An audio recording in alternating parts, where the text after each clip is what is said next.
I'm sure you've heard the news about Neanderthals being big, tough hunters. But get this, they weren't just eating whatever they found.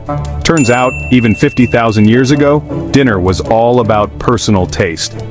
Imagine it, Neanderthals sitting by a fire arguing over what's for dinner. New research shows different Neanderthal groups had totally different food favorites. Some loved a hearty mammoth steak while others preferred seafood or even wild berries. How do we know?